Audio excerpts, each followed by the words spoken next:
It's a program having remarkable success in turning back a tide of despair and providing new hope for teenagers and families in crisis. For years, we've been hearing how New Zealand has one of the highest youth suicide rates in the world. Now, the country that thousands of visitors say is a great place to bring up kids is actually rife with loneliness and despair. While in South Auckland, 14, 15 and 16-year-olds have discovered a new lease on life. The key to it has been a therapy involving storytelling. And as you're about to see, these stories are stories of survival.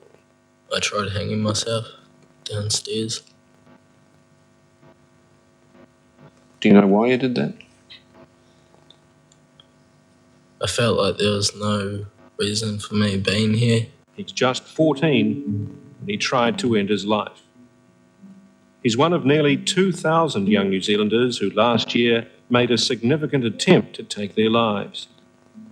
He was troubled and in trouble, kicked out of school, disconnected from his family. It was getting to the stage where we'd basically lost him and that we couldn't relate to him. He was his own man, he was doing his own thing, and it didn't matter what we said, did, advised, it just didn't matter. He was just gone. Gone and lost. It could have been forever, but for a premonition. In the early hours of February the 11th last year, he went to seek out his son. I was downstairs writing a suicide note, and I heard Dad wake up, and then he came down and told me to go to bed. Didn't realise what I was doing at the time. Said I was just writing a letter to a friend. So even though you'd been about to kill yourself, you still didn't tell Dad? At the time, all I could think about was myself. Just everything that had gone wrong to me, stuff like that.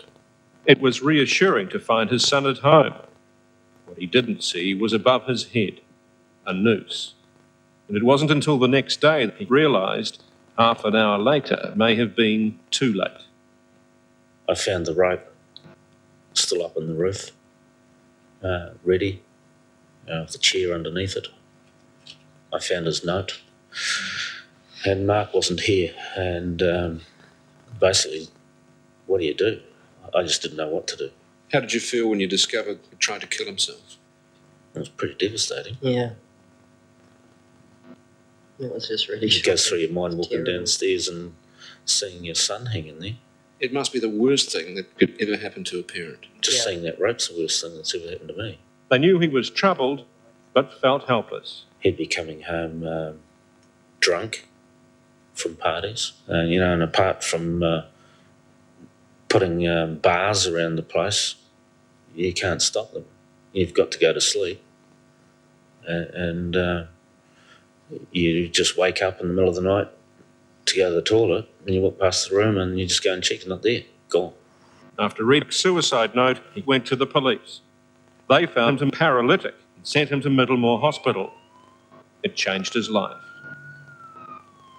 He ended up here at Campbell Lodge, where his nightmare found a fairy tale ending.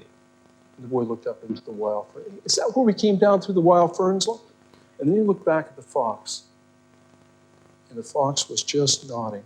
Ron Phillips, therapist and author.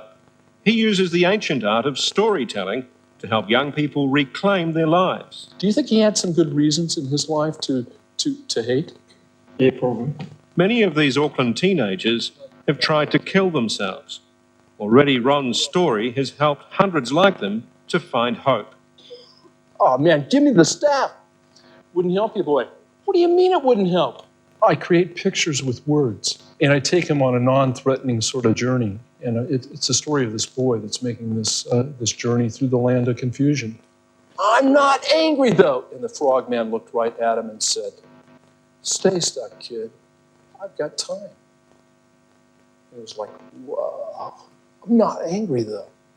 And as I paint these pictures, the kids start to see themselves. They start to identify with what's going on in the boy's life in this journey. And they can see their own issues. And when I discovered I could talk to arguably some of the most disturbed kids on the planet, I started saturating this material with just basic principles in healthy living. if we had have met Ron 6 months or 12 months before, I don't think we ever would have been in the position that we were in. It took a while, it's not an overnighter.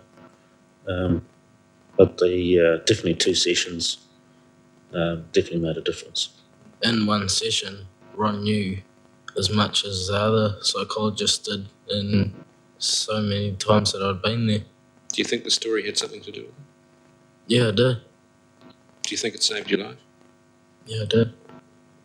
Over and over, we've seen kids that come in total denial, and that denial kind of flips into a personal honesty on their part. Kids are angry, and the anger becomes communication and cooperation. The blame becomes personal responsibility, and those self-fulfilling lies that just really keep a person stuck become just a personal acceptance. Does it always work? No, not always. There's some kids that are just not ready for the journey. But it kind of sneaks up on a lot of them. He screamed out, "I'm ugly. I'm stupid. I'm a loser." It's not just kids that Ron's story sneaks up on. Sometimes he tells it to the whole family. In this case, the Jarvis family, Luke, Charmaine, and Leah. 2 years ago today, they were devastated by the death of Charmaine's former husband, Mike, Luke and Leah's father. Dad used to be our rod for the 3 of us. Yeah. And that's when everything fell apart, because he'd basically just step in and take over. And Sort us all out. yeah, Confused and overwhelmed by grief, they turned on each other. It all came to a head on Father's Day that year.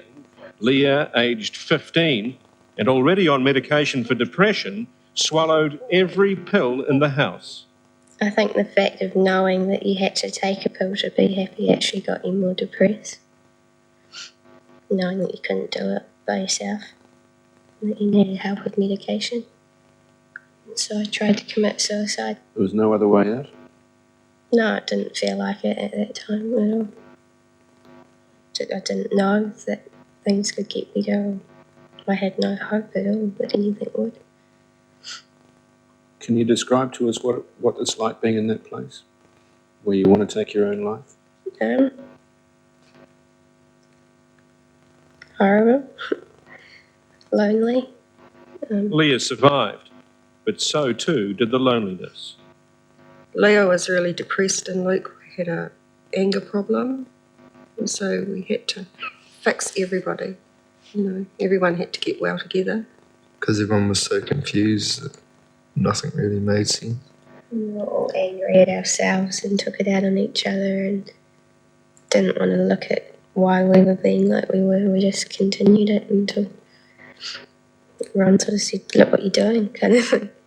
And here come the traveler across that rocky slab. Increasingly, Ron finds solutions to kids in crisis come not from the troubled teen, but the whole family. So if they won't all come to him, he goes to them. But initially, the Jarvis family greeted Ron's stories with skepticism. We sort of started that, sort of thinking, no, this can't work, it's just storytelling. But yeah, it didn't take long to sort of see where he was coming from and how it could help. Has it been a difficult transition for your family?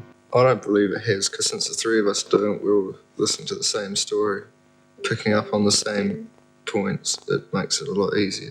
Do you think that this program has saved Leah's life? Well, that's a really hard question.